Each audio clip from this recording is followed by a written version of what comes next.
안녕하세요, 여러분. 행복하다고 느낀 지가 얼마나 되셨나요? 혹시 행복을 위해 열심히 살고 있는데 행복은 항상 멀게만 느껴지시나요? 우리가 바라는 행복은 도대체 무엇일까요? 오늘은 지난 시간에 예고해 드린 대로 매슬로우의 욕구 5단계 이론을 기반으로 개인의 행복뿐만 아니라 사회가 어떻게 구성원들에게 더 많은 행복을 제공할 수 있는지 함께 이야기해 보려 합니다. 오늘의 목표를 빠르게 3가지로 정리해 드리겠습니다. 욕구 5단계를 개인과 사회적 관점에서 쉽게 설명해 드리겠습니다. 두 번째는 욕구 충족이 우리의 삶과 사회에 어떤 영향을 미치는지 사례를 통해서 살펴보도록 하겠습니다. 그리고 세 번째 목표는 여러분의 욕구 상태를 직접 점검하고 해석하는 법을 배워보겠습니다. 우리가 매일 느끼는 행복의 조건을 좀 더 과학적이고 실질적으로 풀어가는 여정이 될 겁니다. 자, 그럼 본격적으로 시작해 볼까요?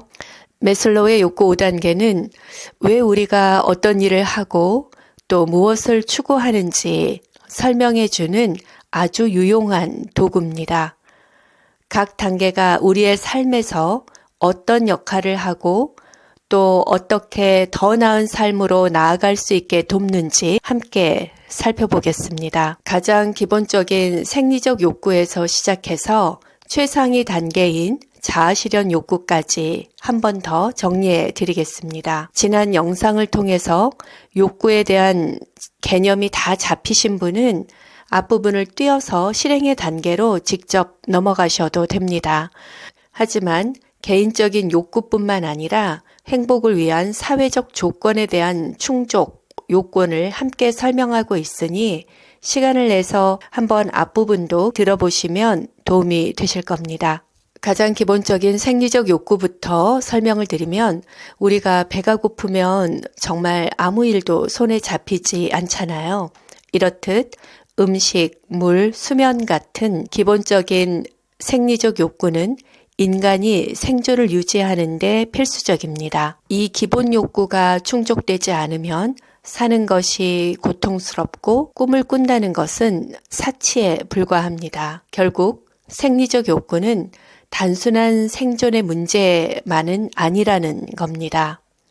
안전 욕구를 그럼 봐볼까요? 우리 삶에서 안정감이 얼마나 중요한지 여러분은 이미 체감하고 계실 텐데요. 안전 욕구는 물리적, 경제적, 심리적 안정감을 포괄하는 의미입니다. 예를 들어서 직장에서의 고용 안정성이나 안정적인 환경이 이에 해당합니다. 사회적으로 보면 재난 대비 시스템이나 치안 유지 같은 사회적 안정망이 여기에 포함됩니다. 우리가 자연재해를 맞닥뜨렸을 때 방제 시스템이 잘 갖추어진 지역은 구성원들이 안심하고 일상생활을 유지할 수 있습니다. 반대로 치안이 불안한 지역에서는 사람들의 불안감이 커지고 또 서로 신뢰하지 못하는 분위기가 조성될 수 있습니다.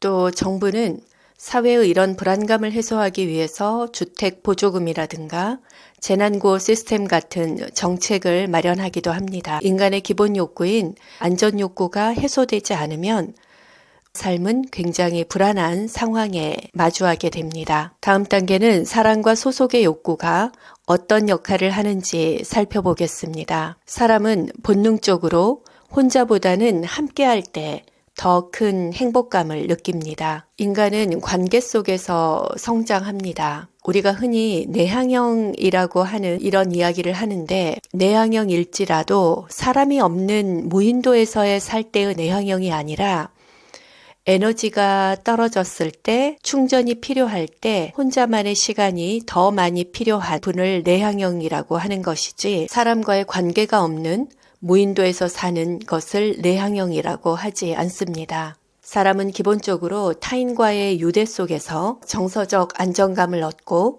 더 나아가 자기 자신을 발견하기도 합니다. 사회적으로도 사랑과 소속의 욕구는 매우 중요한데요. 그래서 서로의 연대를 위해서 또 그 지역의 소속감을 위해서 지역 축제라든가 커뮤니티 모임 같은 것들을 통해서 사람들은 유대감을 높이고 직장 내에서 팀워크와 협력의 문화는 조직의 생산성을 높입니다. 만약 이러한 소속감이 느껴지지 않는다면 인간은 고립감을 느끼며 정신 건강에 부정적 영향을 미칩니다. 반대로 소속감을 충분히 느끼는 사람은 더 큰 목표를 위해서 협력하고 공동체 발전에 기여할 가능성이 높아집니다. 다음 존중 욕구를 설명을 드리면 우리가 얼마나 내 자신을 존중하고 또 타인에게 인정받는가에 대한 그런 이야기를 해보도록 하겠습니다. 우리 모두는 누군가에게 인정받고 싶어 하는 마음이 어느 정도 있습니다. 그리고 나의 노력과 성취가 존중받았을 때 가장 큰 만족감을 느낍니다. 직장에서 열심히 일한 후 상사로부터 인정을 받거나 또 친구나 가족으로부터 지지를 받았을 때 우리는 내 자신이 중요한 존재라는 느낌을 받습니다. 사회적으로도 존중 욕구는 조직의 문화와도 연결이 됩니다. 서로의 가치를 존중하는 회사는 직원들이 더 높은 동기를 가지고 열심히 일하게 됩니다. 그리고 사회 전반에서도 인정과 존중의 문화가 자리 잡으면 사람들이 더 활발히 참여하고 더 나은 성과를 만들어냅니다. 반대로 존중받지 못하다라고 느끼면 불만이 커지고 갈등이 발생할 가능성이 높아집니다. 마지막으로 인간의 최상위 욕구인 자아실현 욕구에 대해 설명해 보겠습니다. 자아실현 욕구는 개인의 잠재력을 최대한 발휘하고자 하는 욕구입니다. 그러니까 단순히 직업적 성공에 그치지 않고 창의력이라든가 재능 또 세상의 메시지를 전달하거나 기업가가 새로운 혁신을 일으키는 그런 것들이 자아실현에 해당되는 것입니다. 사회적으로도 이 자아실현이 매우 중요한데요. 그 이유는 자아실현을 이루는 개인들이 사회에 긍정적인 영향과 변화를 일으킵니다. 창의적인 연구자나 예술적 영감을 주는 아티스트가 사회에 미치는 영향은 크고 이는 더 나은 사회로 나아가는 데 기여하는 바가 큽니다. 여러분 스스로에게도 한번 질문해 보십시오. 나는 지금 나의 잠재력을 충분히 발휘하면서 살고 있는지요? 만약 그렇지 않으시다면 지금부터라도 아주 작은 목표라도 괜찮습니다. 한 가지 목표를 설정해 보십시오. 지금까지 이렇게 인간의 기본적인 욕구에 대한 이야기를 하다 보니 행복한 사회, 또 인간의 행복한 삶, 이런 것들이 어떻게 살아야 행복해지는지 자연스럽게 그려지는 것 같습니다. 행복한 삶이란 무엇일까요? 단순히 돈이 많고 잘 정비된 편의시설이 잘 발달한 그런 곳에서 사는 걸까요? 행복한 사회란 구성원들의 욕구가 잘 실현되고 충족되는 그런 사회가 아닐까 합니다. 매슬로우가 말했듯이 우리는 기본적인 욕구를 충족하지 못하면 더 높은 단계의 욕구를 추구하기가 어려워집니다. 사회도 마찬가지입니다. 구성원들이 생리적 욕구, 안전 욕구, 그리고 사랑과 소속감 같은 기본적인 욕구가 충족이 되지 않는다면 자기 존중감이나 자아실현 욕구와 같은 높은 단계로 나아가기가 어렵습니다.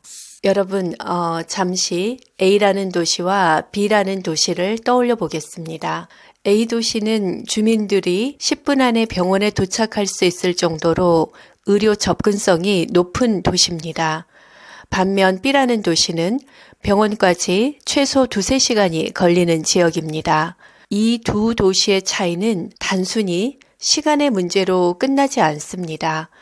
A 도시에 사는 주민들은 병에 걸렸을 때 곧바로 병원에 갈 수 있기 때문에 불안감을 덜 느낍니다. 그들이 신속한 치료를 받을 수 있다는 점에서 정신적 안정감을 얻고 자신의 삶에 더 집중할 수 있는 여유를 가집니다. 이런 사회적 안전망은 개인의 심리적 안정에도 큰 기여를 하며 주민들은 더 높은 욕구를 충족하기 위해 노력할 수 있습니다. 예를 들어 새로운 목표를 설정하고 이를 이루기 위해서 지속적으로 성장할 수 있는 환경이 마련되는 것입니다.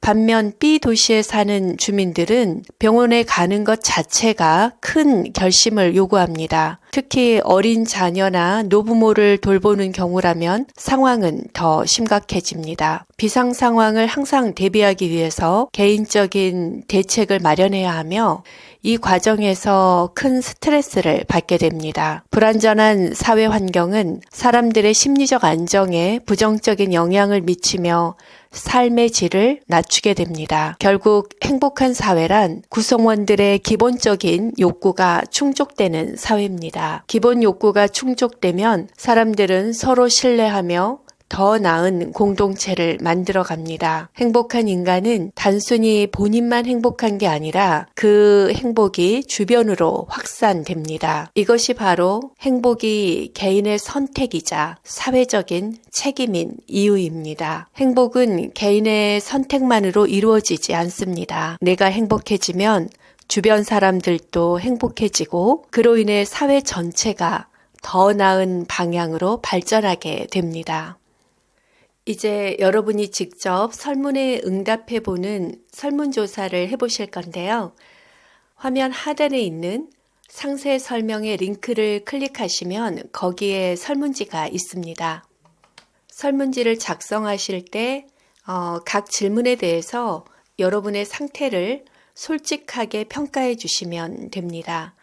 예를 들어서 나는 충분한 음식과 수면을 취하고 있다라는 문항이 있으면 매우 그렇다라고 느껴지시면 5점, 전혀 그렇지 않다고 느끼시면 1점을 선택해 주시면 됩니다. 설문에 응답하실 때는 너무 깊게 고민하지 마시고 최근 몇 주 동안의 경험을 떠올리며 빠르게 답변하시면 됩니다.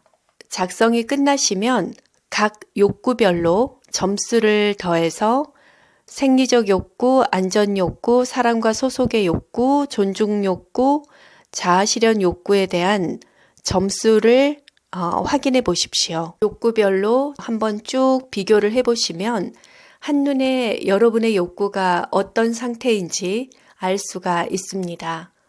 가능하면 다이어리나 메모장에 각 욕구별 점수를 기록해 두시는 게 좋습니다. 6개월에 한 번, 1년에 한 번씩 이 욕구 검사를 통해서 여러분의 변화 과정을 확인할 수 있기 때문입니다. 이제 여러분의 결과를 보시면 어떤 분은 경제적 불안감으로 인해서 생리적 욕구라든가 안전 욕구가 낮은 경우도 있으실 거고 또 사랑과 소속의 욕구가 많이 결핍되어 있는 경우도 있으실 겁니다. 또 존중 욕구가 결핍된 사례도 있을 거고요. 그래서 지금까지 제가 다른 강의에서 했던 그런 결과들을 예를 들어서 설명을 해드리면서 여러분에게 가깝게 결과가 나온 분들의 사례를 보시면서 해석을 참고하시면 도움이 될 것 같습니다.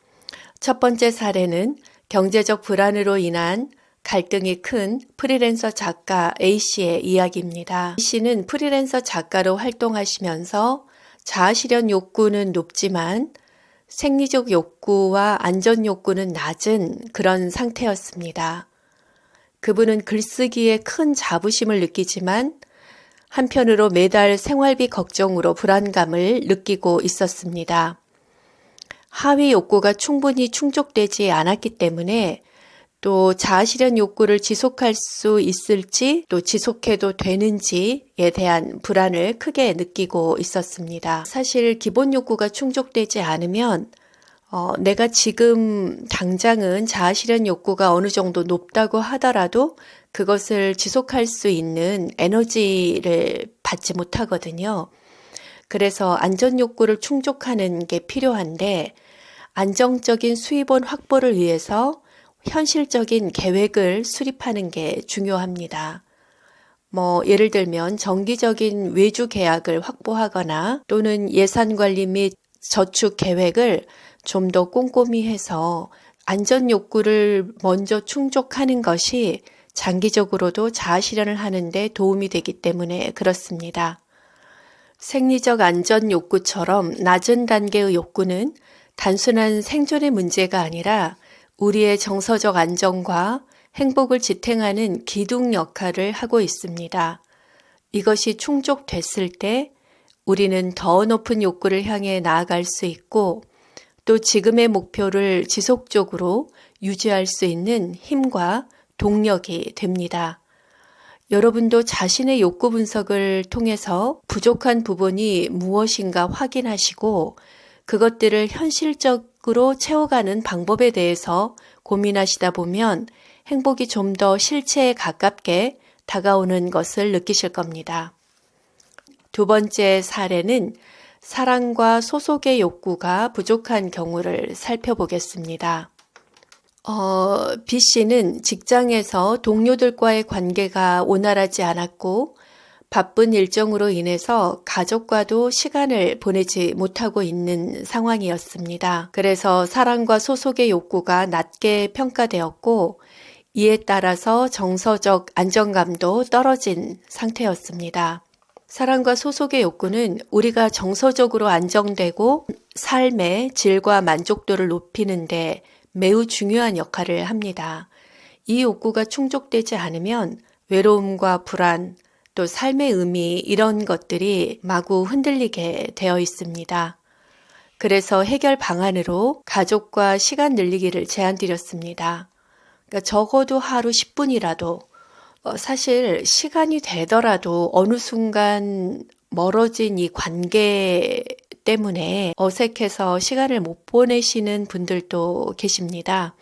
그래서 출근할 때 또 퇴근할 때 배우자의 눈을 보고 인사 나누기, 하루에 한 번 카톡 보내기 이런 식으로 처음에는 가볍게 시작을 하고 그 다음에 10분, 주말에 1시간 이런 식으로 진실한 대화의 시간을 갖도록 아예 스케줄표에 넣어서 일정으로 소화하는 그런 방법을 제안을 드렸고 또 지친 마음을 회복하기 위해서 새로운 커뮤니티에 참여하는 것을 권유드렸습니다. 기존의 인간관계 틀을 바꾸는 게 쉽지 않습니다. 그래서 그런 경우에는 새로운 인간관계, 동호회라든가 자원봉사 활동을 하고 싶다고 하셔서 그런 곳에 참여해 봄으로써 거기서 미소를 찾고 마음의 여유를 찾아서 기존의 어색한 가족과 소원했던 친구들과의 대화도 그걸 소재로 조금 마음의 문을 열어보는 그런 대화 방법을 시도해 보기로 계획을 세웠습니다. 그래서 사회적 관계를 회복하면 정서적 안정감을 얻고 삶의 에너지도 훨씬 풍부해지실 겁니다. 세 번째 사례는 존중 욕구의 결핍을 겪고 있는 C씨의 이야기입니다. 사례 C씨는 직장에서의 인정 부족과 가족 내의 무시로 인한 존중 욕구가 낮게 평가되었습니다. 자신의 의견이 무시당하는 경험을 자주 하면서 자존감이 낮아진 상황이었습니다. 이런 경우에는 매일 자신이 잘한 일 3가지를 기록하는 성취일기를 작성하여 자존감을 회복할 수 있도록 도왔습니다. 길을 걷다가 노약자에게 먼저 길을 내어준다던가 또 엘리베이터의 문을 잡고 있다던가 이런 작은 경험일지라도 자기 긍정의 경험을 축적해 가는 겁니다. 두 번째로는 의사소통 개선을 제안드렸는데 가족 및 직장 동료와의 대화 방법을 개선하기 위해서 자신의 의견을 명확하게 전달할 수 있는 커뮤니케이션 스킬을 향상시키는 교육을 제안했습니다. 네, 이처럼 욕구 분석, 굉장히 간단한 설문이지만 나의 욕구를 마주하는 것 자체가 사실은 치유의 시작이었습니다. 그리고 우리가 구체적으로 내가 어떤 욕구가 부족한지 또 어떤 욕구를 충족해야 하는지를 알 수 있기 때문에 앞으로의 계획을 세울 수가 있습니다. 우리가 행복한 사회를 이루기 위해서 또 행복한 가정을 이루기 위해서는 기본적인 욕구들이 잘 충족되어야 합니다. 그리고 욕구의 충족이 안 된 부분에 대해서는 알아차리고 갈등을 인정하고 해결하는 시간이 필요합니다. 오늘 욕구 분석을 해보시고 분석한 후에는 일상에 적용을 하셔야 하는데요. 욕구 갈등에 대해서 인지를 하셨다면 하루에 5분이라도 정면으로 마주하고 생각해 보는 시간을 꼭 가지십시오. 알람을 해놓으시면 도움이 되실 겁니다. 욕구 분석 설문지는 면문항 되지 않고 매우 간단하잖아요. 하지만 나의 욕구에 대한 객관적인 지표를 볼 수 있고 비어있는 욕구와 만나는 시간을 갖는 행위는 삶의 질을 크게 바꿀 수 있습니다. 믿음을 가지시고 꼭 한번 해보십시오. 다음 시간에는 여러분이 더 깊게 여러분 자신을 이해하실 수 있도록 자아실현 욕구와 기질 분석에 대해서 이야기를 해보겠습니다. 욕구도 사람의 기질에 따라서 다른 반응을 이끌어내기 때문입니다. 기억하실지 모르겠는데 첫 강의에서 사람은 본디 타고난 기질대로 살아야 행복하다는 말씀을 드렸습니다. 타고난 기질에 따라서 욕구도 다르고 욕구 결핍에 대해서 견디는 정도도 다 다릅니다. 오늘 해보신 욕구 분석 결과를 메모해 두시고 다음 시간에 기질 검사를 추가로 하신 뒤에 좀 더 심층적으로 나의 욕구에 대해 이해하는 시간을 갖도록 하겠습니다. 하루 5분이라는 시간을 통해서 욕구 충족을 위해 내가 무엇을 할 수 있을지 생각해 보십시오.